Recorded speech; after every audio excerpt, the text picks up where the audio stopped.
ஆண்டவராகிய இயேசு கிறிஸ்துவ நாமத்தில் வாழ்த்துக்கள். இந்த காலை நேரத்திலும் நம்முடைய தியானத்திற்கு என்று தெரிந்து கொண்ட வேத பகுதி 2 ராஜாக்களின் புஸ்தகம் 7வது அதிகாரம் 1வது வசனம். அப்பொழுது எலிசா, கர்த்தருடைய வார்த்தையை கேளுங்கள். நாளை இந்நேரத்தில் சமாரியாவின் வாசலிலே 1 மரக்கால் கோதுமை மா 1 சேக்கலுக்கும் 2 மரக்கால் கோதுமை 1 சேக்கலுக்கும் விற்கப்படும் என்று கர்த்தர் சொல்லுகிறார் என்றான். இந்த நல்ல செய்தியை குஷ்டரோகிகள் 4 பேரும் கேட்டபொழுது அவர்கள் ஒருவரை ஒருவர் பார்த்து, இந்த நாளிலே நாம் இங்கே பட்டணத்தில் இருந்தாலும் சாவோம், அங்கே சீரியரின் பாளையத்திற்கு போனாலும் நாம் சாகத்தான் வேண்டும். ஆகவே அந்த சீரியரின் பாளையத்திற்கு அவர்கள் புறப்பட்டு போனார்கள்.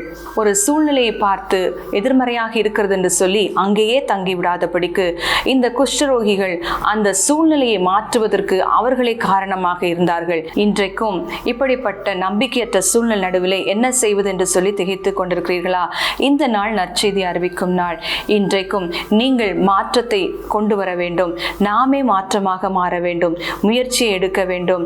நாமே செயலில் ஈடுபட்டு அந்த நம்பிக்கையற்ற சூழ்நிலையிலும் நாமே செயல்பட ஆரம்பிக்க வேண்டும். 3வதாக, தேவன் அந்த ரட்சிப்பை கொண்டு வருவார். அந்த தேசத்திலே தேவன் பஞ்சத்தை மாற்றினது போல நம்முடைய வாழ்க்கையிலும் இருக்கிறதான நம்பிக்கையற்ற சூழ்நிலையிலே கர்த்தர் நிச்சயம் ரட்சிப்பை உண்டாக்குவார்.